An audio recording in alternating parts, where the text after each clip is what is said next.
जय श्री कृष्णा। दोस्तों आपने कालिदास का नाम तो ज़रूर सुना होगा। कालिदास बचपन से ही महामूर्ख थे। फिर उनके जीवन में ऐसी घटनाएं घटी कि वह महान कवि तथा नाटककार बन गए और विक्रम और वसियम, रघुवंशम और मेघदूतम जैसे महाकाव्य की रचना की। दोस्तों, कालिदास एक महान कवि और नाटककार ही नहीं बल्कि वे संस्कृत भाषा के विद्वान भी थे। वह भारत के श्रेष्ठ कवियों में से एक थे। उन्होंने भारत की पौराणिक कथाओं और दर्शन को आधार मानकर सुंदर, सरल और अलंकार युक्त भाषा में अपनी रचनाएं की और अपनी रचनाओं के माध्यम से भारत को एक नई दिशा प्रदान करने की कोशिश की। तो दोस्तों आइए जानते हैं महान कवि कालिदास की जीवन कथा। कालिदास के माता पिता उन्हें 5 वर्ष की आयु में ही छोड़कर चल बसे थे। उनका लालन पालन किसी दयालु ग्वाले ने किया, जो कि वह भी अशिक्षित था। कालिदास पशुओं की देखभाल में हाथ बटाते थे तथा पशु चराने के बाद जो समय मिलता था वह गांव के काली मंदिर में जाकर पूजा किया करते थे। इसीलिए उनका नाम कालिदास पड़ा। बनारसी के नरेश की एक पुत्री थी विद्योत्मा। वह बहुत रूपवान और गुणवान थी। एक दिन राजा ने अपनी पत्नी से कहा कि मुझे चिंता है कि विद्योत्मा के लिए उनके जैसा ही रूपवान और गुणवान पति कहाँ मिलेगा।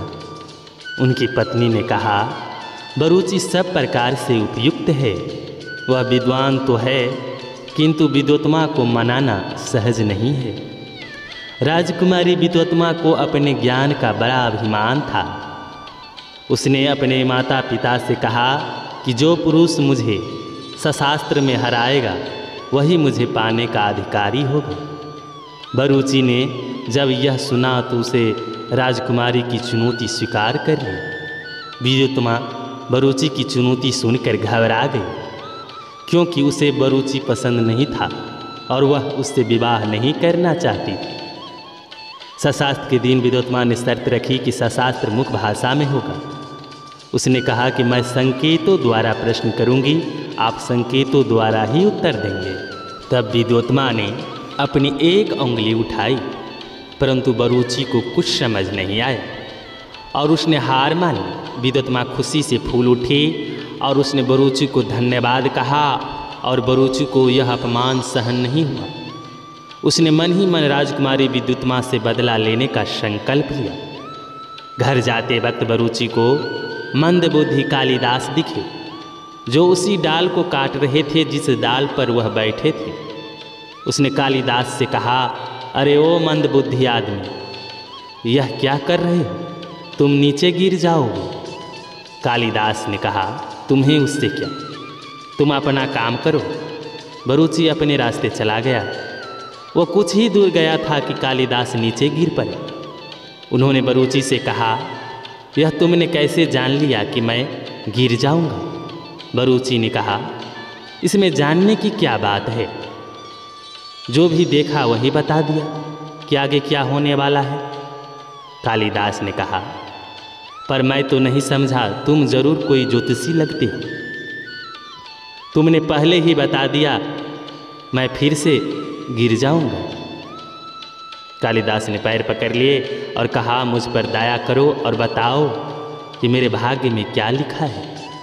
बरूची ने मन में सोचा कि राजकुमारी से बदला लेने के लिए यह मंदबुद्धि सबसे उपयुक्त है।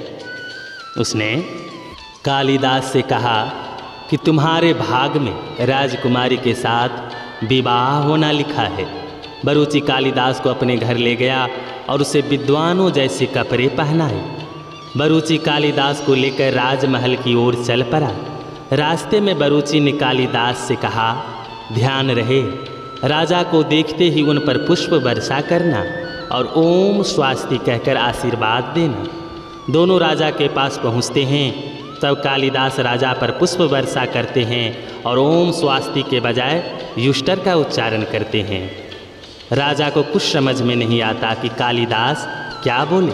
तब बरूची स्थिति को संभालते हुए कहता है, महाराज, यह बहुत विद्वान ब्राह्मण है, इन्होंने आपको एक विशेष आशीर्वाद दिया है। बरूची आगे बोलता है, महाराज यह विद्वान ब्राह्मण कालिदास है। यह आपकी पुत्री विद्योत्मा के साथ सशास्त्र करने आए हैं। राजा ने कालिदास को विद्वान ब्राह्मण समझकर अपनी पुत्री के साथ सशास्त्र करने की आज्ञा दे दी। बरूची ने कालिदास से कहा कि कुछ भी हो जाए अपना मुंह मत खोलना, सभी प्रश्नों का उत्तर संकेत में देना, नहीं तो राजकुमारी के साथ विवाह का अवसर हाथ से निकल जाएगा। मौन सा शास्त्र शुरू हुआ और पहले की तरह ही राजकुमारी ने एक उंगली उठाई, जिसका अर्थ था कि परमात्मा ही सत्य है। परंतु कालिदास ने समझा कि वह उनकी एक आंख फोड़ना चाहती है। इस प्रश्न के जवाब में उन्होंने अपनी 2 उंगली खड़ी कर दी। कालिदास का अर्थ था कि यदि वह उनकी एक आंख फोड़ेगी तो वह उनकी दोनों आंखें फोड़ देंगे। किंतु विद्योत्मा समझे कि सृष्टि में आत्मा और परमात्मा दोनों सत्य है, इसीलिए वह संतुष्ट हो गई।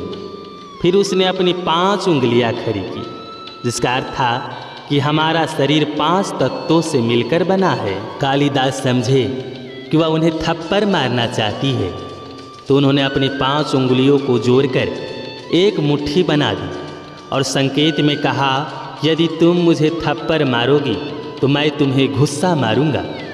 परंतु इस उत्तर को विद्योत्मा ने समझा कि जब तक 5 तत्व अलग अलग है तब तक इनसे कुछ विशेष कार्य सिद्ध हो पाना असंभव है। 5 तत्व के एक होने से ही संसार में उनकी अभिव्यक्ति संभव है।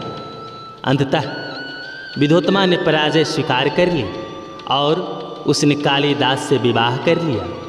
विद्योत्मा और कालिदास अपने कक्ष में बैठे थे, तभी बाहर से किसी तीव्र स्वर को सुनकर कालिदास से पूछा, बटी। कालिदास ने उत्तर दिया, पुत्रवती। विद्योत्मा ने पुष्ट के स्थान पर पुत्र का उच्चारण सुनकर कालिदास से पूछा, क्या तुम्हें संस्कृत नहीं आती? कालिदास ने कहा, नहीं, मैं तो एक अनपढ़ गंवार ग्वाला हूँ, मैं संस्कृत कभी नहीं पढ़ा। विद्योत्मा ने जब यह सुना तो उसे आभास हुआ कि छलपूर्वक एक मंदबुद्धि के संग उसका विवाह कराया गया है। कालिदास ने विद्योत्मा को बहुत समझाया कि प्रिय, मैं हमेशा तुम्हें खुश रखूँगा, कभी किसी चीज़ की कमी नहीं होने दूंगा।